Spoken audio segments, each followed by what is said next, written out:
Fantastic Beasts: The Secrets of Dumbledore was released in 2022 and was directed by David Yates yet again and stars Eddie Redmayne, Jude Law, Dan Fogler, and Mads Mikkelsen, and follows Newt Scamander, who must help Professor Albus Dumbledore once again as Grindelwald begins to lead an army to eliminate all muggles. It's taken a long time, but here we are at the end of the Wizarding World franchise. Just a year ago, I started reviewing all of the Harry Potter movies, one per month, and after I was done with those, I moved on to the Fantastic Beasts trilogy. And it kind of feels weird to say that we finally made it to the end. The Wizarding World films have had their ups and downs, the highest highs and the lowest lows, and this franchise truly ended on a whimper, with The Secrets of Dumbledore being a financial and critical failure, and thus ending the planned 5 films prematurely, making it a trilogy. However, despite all that, I think The Secrets of Dumbledore perseveres, and I would go so far as to say this is the best of this trilogy. And for me at least, it might be one of the best the overall franchise has to offer, which is probably not a popular opinion at all. But in the end, I think this film and this trilogy as a whole, and yes, I'm even including the very disappointing middle chapter, it's all underrated. So, before we get into my thoughts, let's do what we always do here and go behind the scenes to see just how this film was made.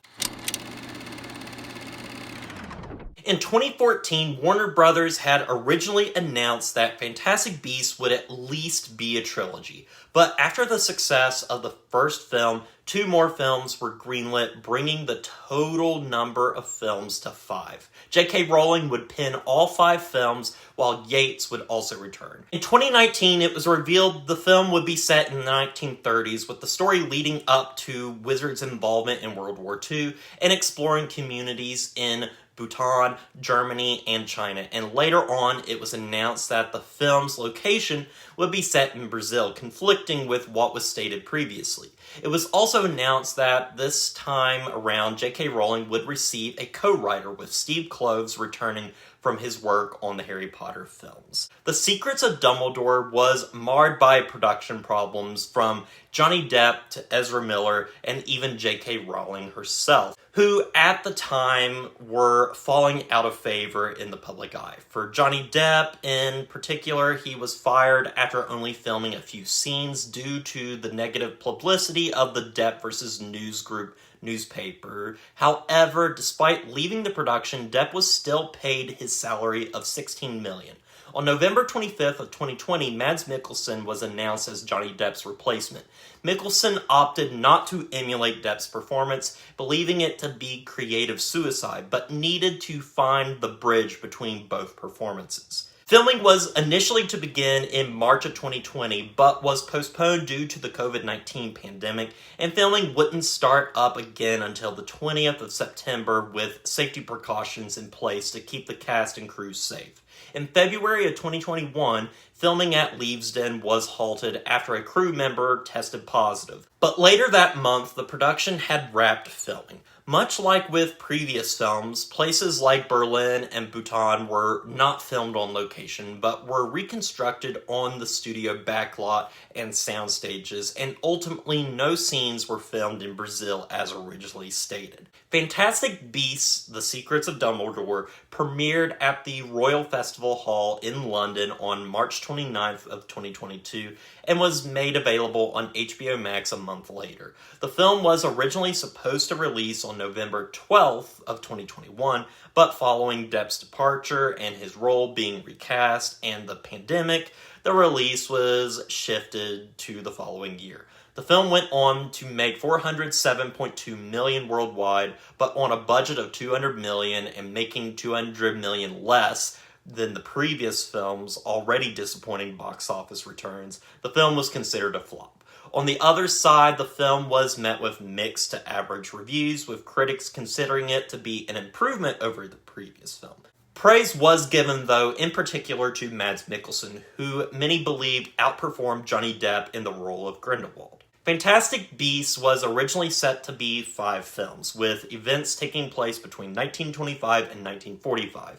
But due to the poor performance of The Secrets of Dumbledore, the franchise was put on permanent hold, and the third film was designed to be a satisfying enough conclusion should the third film be the final film, which ultimately ended up happening. And there are currently no plans of reviving the series in favor of a Max original series reboot of the Harry Potter books. But the Fantastic Beasts trilogy serves as an example of the complex nature of filmmaking and how some ideas, no matter what, never see their way to fruition. Now, with all of that said, let's go into my thoughts on the film. I am a huge champion of the Fantastic Beasts films, and very much wish we lived in a world where we could have seen the completed 5 films in this franchise, because despite some rough edges, poor box office results, and poor critical reception, and a lack of excitement for later entries due to many number of things, I think the Fantastic Beasts trilogy has moments that rival what was done in the Harry Potter films, at least when it comes to the first and third film.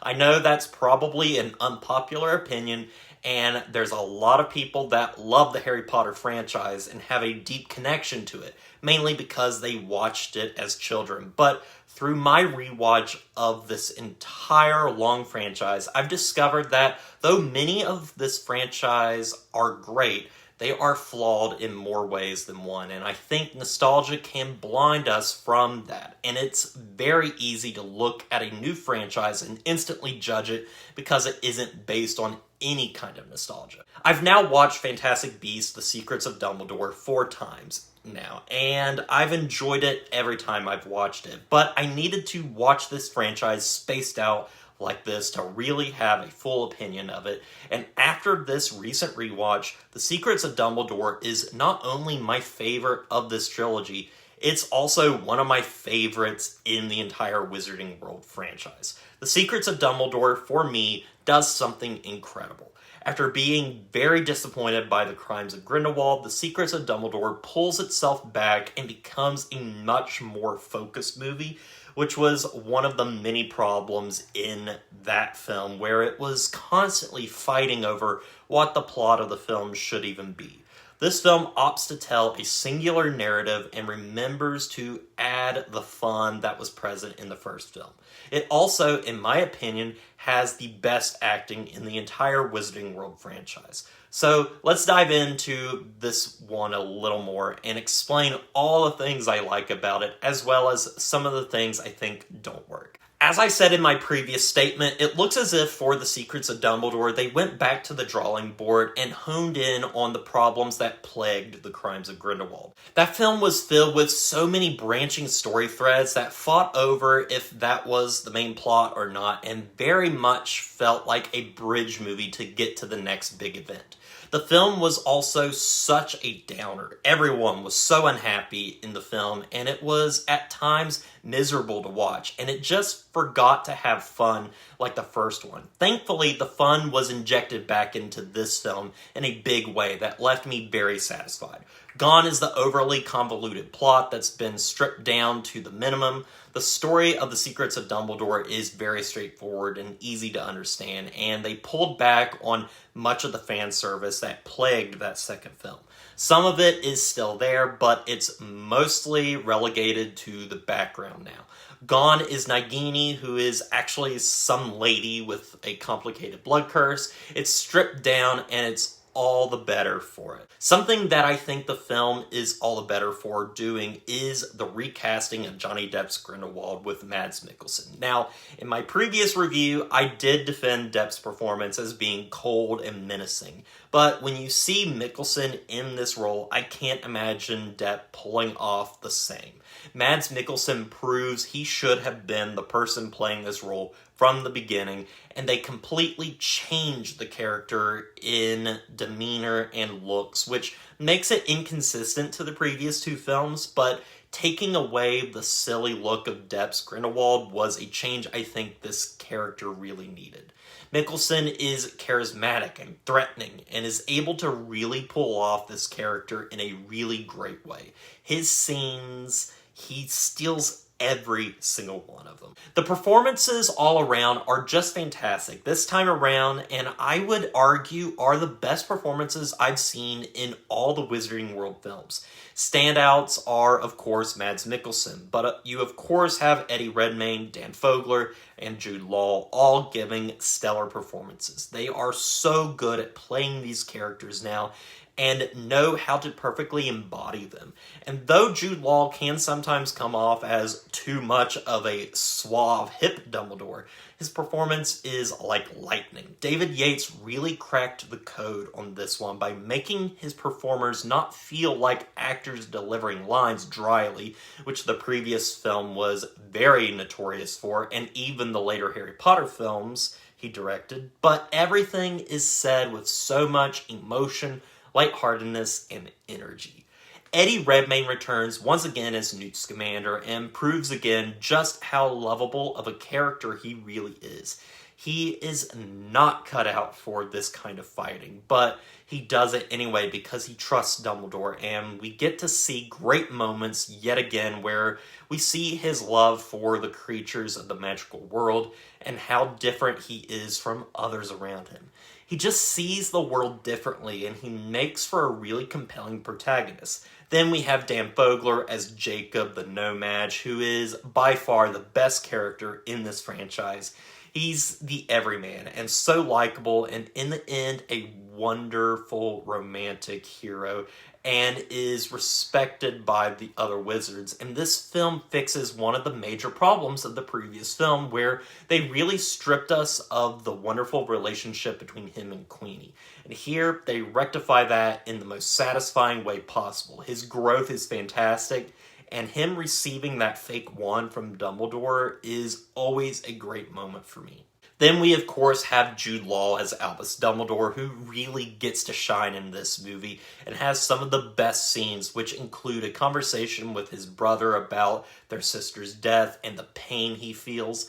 His and Aberforth's relationship is very interesting as they're brothers, but there's clearly distance between them, but they still have a brotherly bond with each other.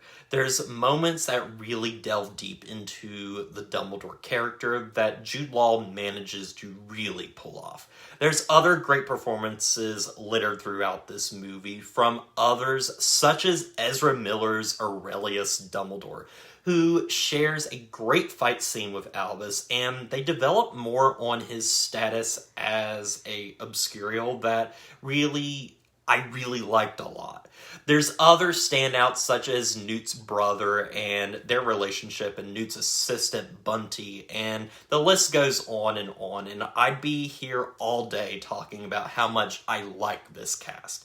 I mentioned too that this film remembers to have fun, and there's many great and memorable scenes littered throughout, from Jacob's confrontation with Grindelwald in Germany to Newt having to save Theseus in an underground German wizard prison, where they have to do this incredibly silly dance to calm these crab-like creatures that litter the cells. There's also a great little intermission at Hogwarts that is blatant fan service in many ways, but it's a great breather to inject some comedy into the film. Also, I want to briefly mention this too, that I love how this film really shows how good Dumbledore is at conducting a plan, with the entire setup of the film feeling like something akin to the journey Harry, Ron, and Hermione take in Deathly Hallows, with them receiving certain items from Dumbledore to help them on their journey. It's really good stuff. I also can't talk about this movie without bringing up James Newton Howard's wonderful score once again. I mean it when I say Howard's score for the Fantastic Beasts films is the best music we've had in the Wizarding World films since John Williams scored the first three films, and manages to fit in with what Williams had done previously.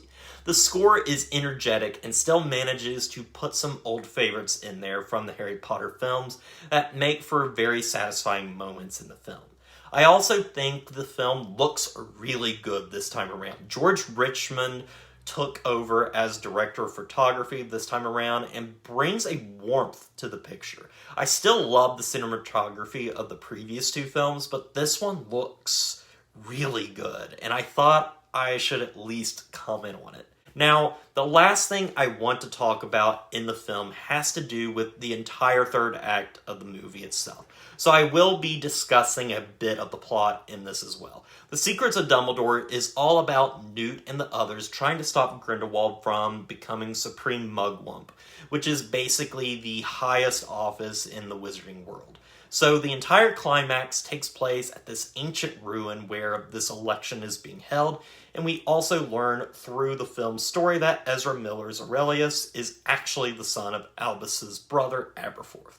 The climax follows these characters all converging and Aurelius standing up to Grindelwald, who decides to finally kill Aurelius. But in a moment of pure love, Albus and Aberforth together use their wands to defend Aurelius. And if you know anything about the Harry Potter universe, love is the most powerful magic of all. And not only do they save Aurelius, but the blood pact between Albus and Grindelwald is broken, which was why they could never fight each other previously. And it leads to an epic duel between the two, with Grindelwald escaping to fight another day. It's just brilliantly executed and one of the most thrilling climaxes in this franchise.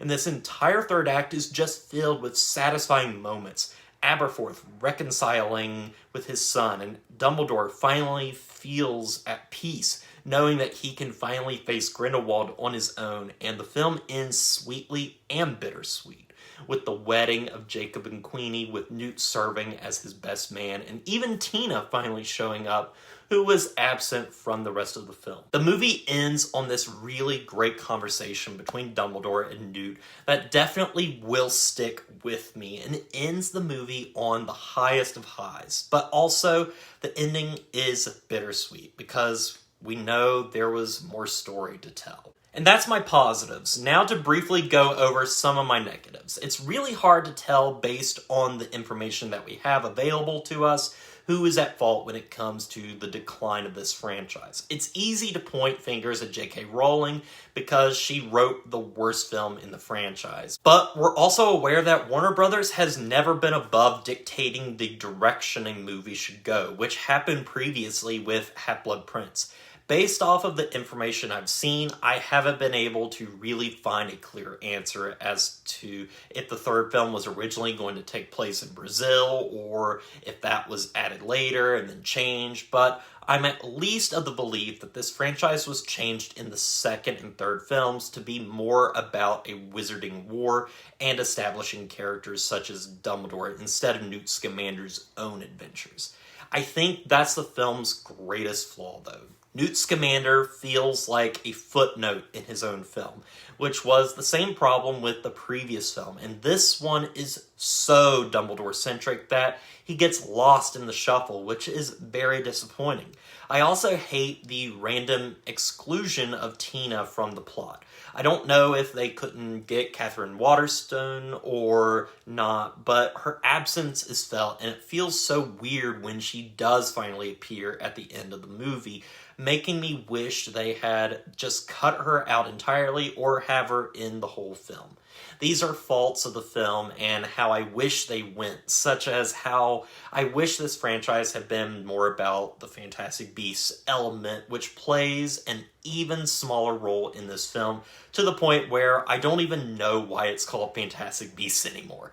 Those points are disappointing and made for some odd choices as to the direction of this series, but in the end, I still love this film and left it very satisfied. I just wish the series didn't have to end on such a sweet and promising note.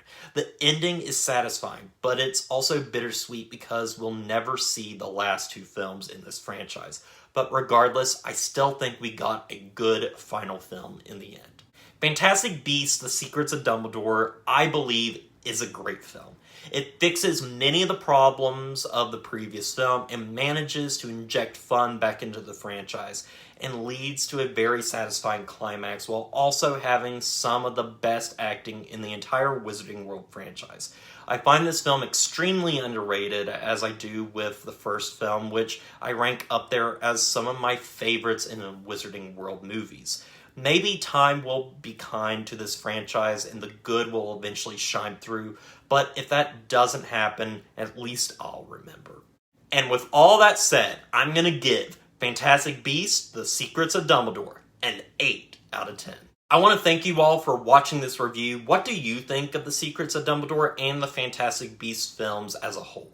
Let me know. And also, thank you for joining me on this year-long journey looking at all the films in the Wizarding World franchise. It's been a lot of fun revisiting some of my favorites and revisiting Harry Potter in particular, which was a huge part of my childhood.